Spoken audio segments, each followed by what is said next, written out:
Hello everyone, आज है 29 मई और आज इस वीडियो में हम बात करने जा रहे हैं मुक्का प्रोटीन के बारे में। 33 रुपये का ये शेयर है और अभी जिस प्राइस पे ये ट्रेड कर रहा है वो प्राइस काफ़ी इंपॉर्टेंट लेवल वाला है।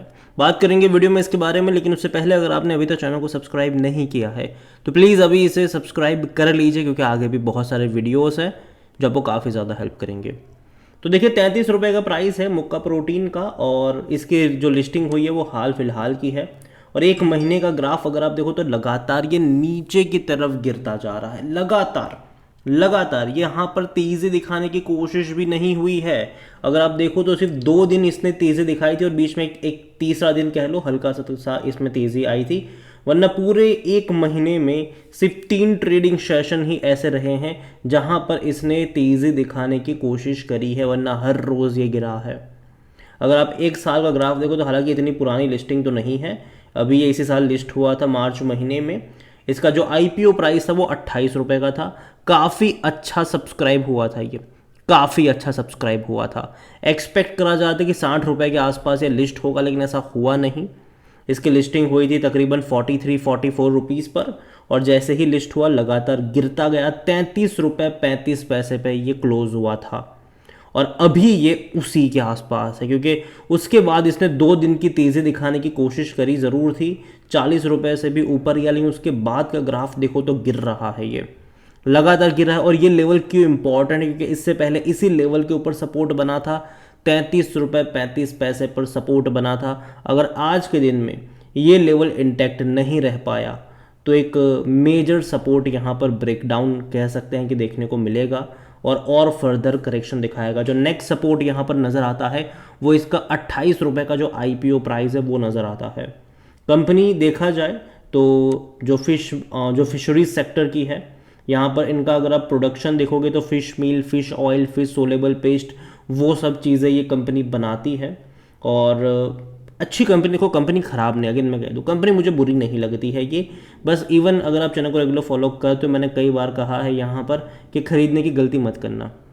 हालांकि जब इसका आईपीओ आने वाला था तब मैंने ज़रूर कहा था कि हाँ आप इसको सब्सक्राइब कर सकते हो, लेकिन जैसे ही लिस्ट हुआ तभी मैंने कहा था प्रॉफिट लेके भागने वाले मौके हैं, खरीदारी करने के मौके नहीं है। जब भी तेज़ी आएगी यहाँ पर बेचो और निकल जाओ यहाँ से, क्योंकि अगर आप इसका ग्राफ भी देखें तो लगातार डाउनवर्ड्स वाला ग्राफ नज़र आ रहा था।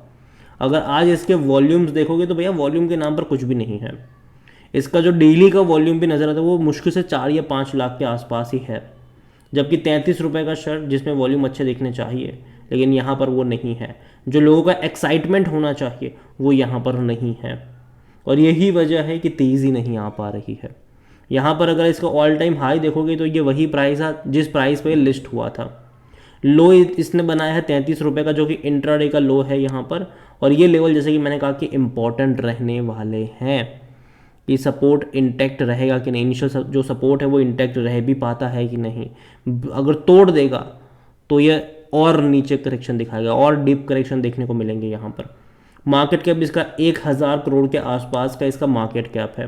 कंपनी को लेकर अगर हम देखने की कोशिश करेंगे तो यहाँ पर इनके जो रिजल्ट्स आए थे, तो हालांकि डिविडेंड देखो तो पे नहीं कर रहा है, क्योंकि उतना प्रॉफिट नहीं कर रही है ये कंपनी। हालांकि प्रॉफिटेबल ज़रूर है, लेकिन उतना प्रॉफिट नहीं कर रही है कि भैया डिविडेंड भी पे करना अफोर्ड कर पाएंगे। और जहाँ तक वैल्यूएशन की बात करेंगे तो 14 का इसका पी सस्ता है, सेक्टर पी 48 का है। लेकिन जैसे कि मैंने कहा कि बहुत ज़्यादा डेटा इसका अवेलेबल नहीं है, बहुत ज़्यादा डेटा इसका अवेलेबल नहीं है, तो ये यहाँ पर प्रॉब्लम ज़रूर है। जहाँ तक अगर आप देखोगे तो कोई भी एनालिस्ट खरीदारी की यहाँ पर बात नहीं कर रहा है। रीज़न सिंपल है कि जब भी कोई नया लिस्टिंग होता है तो लोग उतना ज़्यादा कॉन्फिडेंस दिखाते नहीं हैं अपने रिकमेंडेशन में। और जहाँ तक फिनेंशियल्स अगर आप देखो तो जैसे कि मैंने कहा कि नंबर्स वाइज जो अभी लास्ट क्वार्टर के आए थे, भाई साहब रेवेन्यू बहुत ख़राब थे। 260 करोड़ का रेवेन्यू था इसका, जो कि पिछले साल के 420 करोड़ के रेवेन्यू के मुकाबले तो बहुत कम रहा। इवन अगर अब इससे पहले का दिसंबर क्वार्टर में तो 525 करोड़ का रेवेन्यू था। तो रेवेन्यू यहाँ पर काफ़ी कम देखने को मिला है, जो कि दिक्कत है। और प्रॉफिट हुआ है 27 करोड़ का, जो कि अच्छा प्रॉफिट है, ठीक है। पिछले साल से कंपेयर करो, पिछले क्वार्टर से कंपेयर करो, प्रॉफिट डेफिनेटली अच्छा है, मार्जिन में इम्प्रूवमेंट है, लेकिन रेवेन्यू बढ़ने भी ज़रूरी है यहाँ पर। अभी आने वाले क्वार्टरली नंबर्स और ज़्यादा इंपॉर्टेंट हो जाएंगे, क्योंकि देखो यहाँ पर अगर आप नंबर्स देखते हो तो काफ़ी ज़्यादा अप्स एंड डाउन्स देखने को मिलता है नंबर्स में भी। जैसे कि यहाँ पर आप देखो तो 420 करोड़ का रेवेन्यू था और 22 करोड़ का प्रॉफिट था। अगले ही क्वार्टर में घट के 275 करोड़ का रेवेन्यू हो गया और 4 करोड़ का प्रॉफिट रह गया। फिर वापस अगले क्वार्टर में 28 करोड़ का प्रॉफिट हो गया, फिर वापस घट के 10 करोड़ हो गया, फिर वापस 27 करोड़ हो गया। अब जून में पता नहीं कैसे आएंगे। तो ये यहाँ पर ज़रूर चीज़ें देखने को मतलब देखने वाली रहेगी। शेयर होल्डिंग को लेकर अगर हम देखें तो जो प्रमोटर है उनकी होल्डिंग 73.33% की है, एक भी शेयर गिरवी नहीं है। लेकिन अगेन मैं कह दूँ ये सब रीसेंट शेयर होल्डिंग पैटर्न है। अभी देखना होगा अगले क्वार्टरों का कि क्या इफ़ेक्ट देखने को मिला है, क्योंकि देखो होता ये ज़रूर है कि जब भी अच्छी लिस्टिंग होती है तो कहीं ना कहीं बिकवाली देखने को मिल जाती है उसके बाद। तो इंस्टीट्यूशनल भी अब भैया क्या कहते हैं ना, वो भी अब लॉन्ग टर्म होल्ड नहीं करते, वो भी क्वार्टर ऑन क्वार्टर बेचना शुरू कर चुके हैं वो लोग भी, इंस्टीट्यूशंस भी। तो यहाँ पर अगले क्वार्टर के नंबर्स इंपॉर्टेंट होंगे, क्योंकि जो लॉक इन पीरियड भी जो 3 महीने का एंड हुआ है वो किस तरीके से पैन आउट होता है, यहाँ पर कौन बिकवाली करना शुरू करता है वो भी देखना इंपॉर्टेंट रहेगा। यहाँ पर डोमेस्टिक इंस्टीट्यूशन के पास 2% का स्टेक है, एफएल 6.46% का स्टेक लेकर बैठे हुए हैं। और जहाँ तक मुझे लगता है यहाँ पर कि इंस्टीट्यूशंस बिकवाली शायद कर सकते हैं जून क्वार्टर में, क्योंकि अगर आप इसका ग्राफ देख रहे हो तो लगातार डिक्लाइन वाला है, और डिक्लाइन वाला ग्राफ तभी होता है जब उतना ज़्यादा एक्साइटमेंट नहीं होता है इंस्टीट्यूशन की तरफ से भी। और रिटेल पोर्शन सबसे ज़्यादा है यहाँ पर 17.31%, उन्हीं के पास है, उन्हीं का पैसा यहाँ पर सबसे ज़्यादा फंसा हुआ है।